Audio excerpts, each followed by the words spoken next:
Hi hello അസ്സലാമു അലൈക്കും. ന്യൂഹ വ്ളോഗിൻ്റെ പുതിയൊരു വീഡിയോയിലേക്ക് എല്ലാ കൂട്ടുകാർക്കും സ്വാഗതം. അപ്പം ഇന്ന് രാവിലത്തെ വിശേഷങ്ങൾ തന്നെയാണ് കേട്ടോ. ഇന്ന് രാവിലെ വേഗം ജോലിയൊക്കെ ഒതുക്കിയിട്ട് ഇന്ന് സ്കൂളിൽ മീറ്റിംഗ് ഉണ്ട്. അപ്പോൾ അങ്ങോട്ട് പോകാതെ ഇതിലാണ് കേട്ടോ. അപ്പോൾ അതൊന്നും കാണിച്ചിട്ടില്ല. അപ്പോൾ ഈ വീഡിയോയിൽ നമുക്ക് പിന്നെ ഒരു വീഡിയോയിൽ കാണിക്കാം. അപ്പോൾ രാവിലെ ദോശയും ചമ്മന്തിക്കറിയുമാണ് കേട്ടോ. അപ്പോൾ ചമ്മന്തിക്കിൽ പിന്നെ സവാള വാട്ടിങ്ങാട് തേങ്ങയും വറുത്തില്ല ചമ്മന്തിയാണ്. അപ്പോൾ അതിന് വേണ്ടി ഞാൻ ഒരു ചെറിയ കഷ്ണം ഇഞ്ചിയും കുറച്ച് ഒരു വലിയ സവാളയും കുറച്ച് തക്കാളിയും കറിവേപ്പിലയും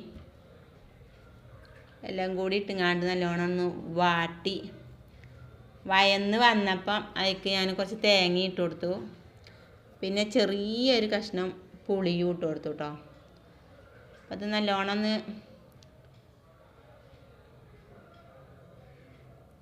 തേങ്ങയും കൂടി അതിൽ കിടന്നൊന്ന് വറുത്ത് നല്ലോണം ബ്രൗൺ കളർ പറഞ്ഞാൽ അങ്ങനെ അങ്ങോട്ട് ആയിട്ടില്ല, എന്നാലും ആ പച്ചച്ചോയൊക്കെ ഒന്ന് മാറണേ അതിലായപ്പം അത് എടുത്തുങ്ങാണ്ട് ചൂടാറാൻ വെച്ചു കേട്ടോ. പിന്നെ എന്നിട്ട് വേണം ദോശക്കില്ലേ അടുപ്പ് പോയി അപ്പോഴുള്ളൂ. അപ്പോൾ എന്നിട്ട് വേണം. അപ്പോൾ അതാ നമ്മളെ പുളിയും അപ്പോൾ അതാ അതിക്ക് തേങ്ങയും ഇതൊക്കെ വറവായിട്ടാണ് കേട്ടോ മുളകും പൊടി ഇടുന്നത്. അല്ലെങ്കിൽ നമ്മൾ ഇങ്ങനെ ഇളക്കി കൊടുക്കുമ്പോൾ കരിഞ്ഞു പോകും. അപ്പം അതും കൂടി ഇട്ടുങ്ങാണ്ട് അതിൻ്റെ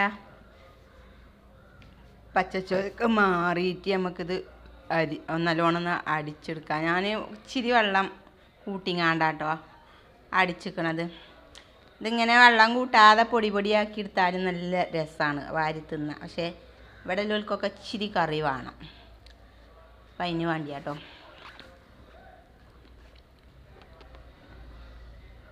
അപ്പം പിന്നെ എന്തൊക്കെ ഉണ്ട് എല്ലാവരും വിശേഷങ്ങൾ? സുഖം തന്നെയല്ലേ? സബ്സ്ക്രൈബ് ചെയ്യാതെ കാണുന്നവരൊക്കെ ഒന്ന് സബ്സ്ക്രൈബ് ചെയ്ത് സപ്പോർട്ട് ചെയ്യുകൊണ്ട് കേട്ടോ. ഞാൻ എപ്പോഴും പറയുന്നുണ്ട്, പക്ഷേ ആരും കാണുന്നവരൊക്കെ പാടെയൊന്നും സബ്സ്ക്രൈബ് ചെയ്യണില്ല. വീഡിയോ വ്യൂസിനനുസരിച്ചൊന്നും ആരും സാധാ വീഡിയോ കാണുന്നതന്നെയല്ല കേട്ടോ ആരും. എന്തായാലും ഞാൻ ഇടണല്ലേ, എല്ലാവരും ഒന്ന് സപ്പോർട്ട് ചെയ്യും.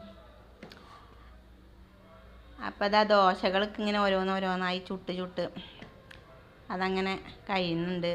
ഈ ചട്ടിയിൽ പിന്നെ എന്താ ഞാനില്ലാത്ത സമയത്തൊക്കെ ഞാൻ ഇവിടുന്ന് പോയാൽ കുറച്ച് ദിവസമൊക്കെ നിൽക്കലുണ്ട്. മലപ്പുറത്ത് പോയാൽ അങ്ങനത്തെ സമയത്തൊക്കെ പിന്നെ ദോശയാണ് പറയുന്നത്. ചപ്പാത്തി കൊടുങ്ങാണ്ടേ കവറിൽ കിട്ടുന്ന ചപ്പാത്തി കൊടുന്ന് ചുട്ടിട്ടേ ചട്ടി ആകെ തയ്ക്കണം കേട്ടോ. വേറൊരു ചട്ടി ഉണ്ട്, അത് ഞാൻ അങ്ങനെ എടുക്കലില്ല, അതുകൊണ്ടാണ്. അപ്പോൾ ഞാൻ ഇതൊന്ന് അടിച്ചട്ടെ കേട്ടോ. അപ്പോൾ അതൊക്കെ അടിച്ചുതാ അതിൻ്റെ പരിപാടിയൊക്കെ കഴിഞ്ഞ് ഞാൻ ഇവർക്ക് ചായ കൊടുക്കുകയാണ്. ചായ കൂടി കഴിഞ്ഞിട്ട് ഇപ്പോൾ ശനിയാഴ്ച ആയതുകൊണ്ട് മക്കൾക്ക് സ്കൂളില്ലല്ലോ. അപ്പോൾ പിന്നെ പതുക്കെ ചായ കുടിയൊക്കെ ഞാനും മോളും ഒക്കെ പിന്നെ ഇനി ഓൾ നീച്ച് കുറച്ച് കഴിഞ്ഞിട്ടൊക്കെ കുടിച്ചോളൂ കേട്ടോ. അപ്പോൾ അതൊക്കെ കഴിഞ്ഞ് പിന്നെ നമ്മളെ ഇപ്പോഴത്തെ കാലാവസ്ഥ ഭയങ്കര വെയിലാട്ടോ, നല്ല വെയിലാണ്. ചൂടൊക്കെ വെയിൽ ചെടികളൊക്കെ ആകെ വാടി തളർന്ന് നിൽക്കുകയാണ്. അപ്പോൾ ഞാൻ രാവിലെ തന്നെ ഇന്നലെ വൈകിട്ട് അതിലൊക്കെ കുറേ പുല്ലും കാടൊക്കെ പറിച്ച് അങ്ങനെ ആകെ ഒതുക്കിനും. ഇനിയുണ്ട് കുറച്ചും കൂടി. വെയിലും മഴയും കൂടി ആയാൽ അങ്ങനെയാണല്ലോ. അപ്പോൾ അതിനൊക്കെ ഒന്ന് നനക്കട്ടെ എന്ന് കരുതിയിട്ടോ. വാഴ കൊലച്ചിക്കണ്. അപ്പോൾ വാഴക്കും വളമല്ല ആട്ടും കാഷ്ടം ഉണ്ടാവില്ലേ, അത് കുറച്ച് വാരിയൊക്കെ ഇട്ട് കൊടുത്തിന്. അപ്പോൾ അതൊക്കെ മഴ കണ്ടാണ്ട് ഇട്ട് കൊടുത്തതേനു. അപ്പം അതിന് നനച്ചിട്ടില്ലെങ്കിൽ ശരിയാവില്ല. നനക്കുക കേട്ടോ. അതിനൊക്കെ നനക്കട്ടെ. ചെടികൾ ഒരുവിധമൊക്കെ ഇപ്പം മഞ്ഞുകാലം പോലെ ഇരിക്കണ്. വെയിലും മഴ അങ്ങനെ അതായതുകൊണ്ട് എല്ലാ ചെടികളും പൂത്ത് നിൽക്കുന്ന ഒരു സമയം കേട്ടോ. നല്ല മഞ്ഞുകാലത്തിൻ്റെയൊക്കെ ഒരു മാതിരി കേട്ടോ. മഴക്കാലമാണേനും. പിന്നെ ഈ സംഭവം എന്ന് പറഞ്ഞാൽ അതിൻ്റെ പേര് ഇപ്പം എന്താ ഒരു സംഗതിയാണ്. ഇതൊരു പിന്നെ ഔഷധച്ചെടിയാണ്. ഇതെത്താ അതിൻ്റെ പേര് ഞാൻ മറന്നുപോയി. ഇവിടെ ഞാൻ ആകെ ഈ മരമായി പഠിച്ച ഇതൊന്നേ ഉള്ളൂ. ഇതുമ്മ കൂടി ഇനി പടത്താത്തൊരു സാധനവും ബാക്കിയില്ല കേട്ടോ. പിന്നെ ഇതിൻ്റെ ഡ്രാഗൺ ഫ്രൂട്ടാണ്. അപ്പം ഇനി ഇതൊക്കെ ഒന്ന് നനക്കട്ടെ കേട്ടോ.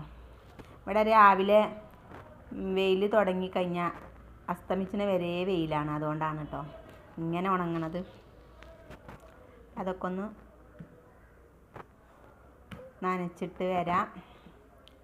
ചെടികളൊക്കെ കണ്ടോ നല്ല പൂവിട്ട് ഈ ചെടി നിൽക്കുന്നത് അത് ഈ വലിയ ചെടി നിൽക്കുന്നത് എന്ന് പറഞ്ഞു കഴിഞ്ഞാൽ ഞാനൊരു ഇവിടെ തെങ്ങ് മുറിച്ചീന് അതിൻ്റെ ഒരു കുറ്റി ഏനു അതിന്മേൽ ഞാൻ ചെടി കയറ്റി വെച്ചീന് ഒരു ചട്ടിയിൽ.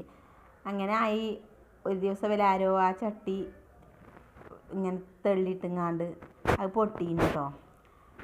അതിൽ അതിങ്ങനെ നിൽക്കണേമ്മ ഞാൻ ഇതിൻ്റെ ഒരു കമ്പ് ഇപ്പുറത്ത് തന്നെ അതിൻ്റെ കുറേ ചെടികളുണ്ടായിന് അതിന്മേൽ ഒരു കമ്പ് എടുത്തുങ്ങാണ്ട് അതിന്മേൽ കുത്തി കൊടുത്തതാണ്. ഇപ്പം അത് അതിന്മേൽ നല്ലോണം ഉണ്ടായിക്കണം കേട്ടോ. ഇനി ഞാൻ കരുതുന്നുണ്ട് പറ്റുകയാണെങ്കിൽ അത് കരുതി ഇനി അത് നശിച്ച് പോകോളം കരുതൽ തന്നെ നടക്കുള്ളൂ എന്നൊന്നും അറിയില്ല. എന്തായാലും പറ്റുമെങ്കിൽ സമയമൊക്കെ കിട്ടുകയാണെങ്കിൽ അതിന്മേൽ കുറച്ച് സിമൻറ്റ് തേച്ചിങ്ങാണ്ട് അതിങ്ങനെ ഒരു കുറ്റി പോലെ ആക്കണം എന്നൊക്കെ കരുതുന്നുണ്ട് കേട്ടോ. ചിലപ്പോൾ ആക്കും ചിലപ്പോൾ ആക്കൂല അങ്ങനെയൊക്കെയാണ് കേട്ടോ. സിമൻറ്റ് കുറച്ച് ഇവിടെ ഉണ്ട് ആക്കാൻ, അതിനായിട്ടാണ് കൂടൂല. അതാണ് അങ്ങനത്തെ ഇംഗൃത പണികളൊക്കെയാണ് കേട്ടോ എനിക്കിഷ്ടം. അതാ ആ ഭാഗത്ത് കൂടിയൊക്കെ നനച്ച് കഴിഞ്ഞു. ഈ ചെടിക്ക് പിന്നെ കുറേ നനയ്ക്കരുത്. കുറേ നനച്ച് കഴിഞ്ഞാൽ വെള്ളം കൂടിപ്പോയാൽ വേഗം ചീഞ്ഞ് പോകും കേട്ടോ. അതിനൊക്കെ ജസ്റ്റ് ഒന്ന് ഇങ്ങനെ വെള്ളം ഒന്നിങ്ങനെ തെളിച്ച് കൊടുത്താൽ മതി. അപ്പം എന്തൊക്കെയുണ്ട് ഇന്നത്തെ വീഡിയോ ഇത്രയൊക്കെ തന്നെ ഉള്ളൂ. അസ്സലാമു അലൈക്കും.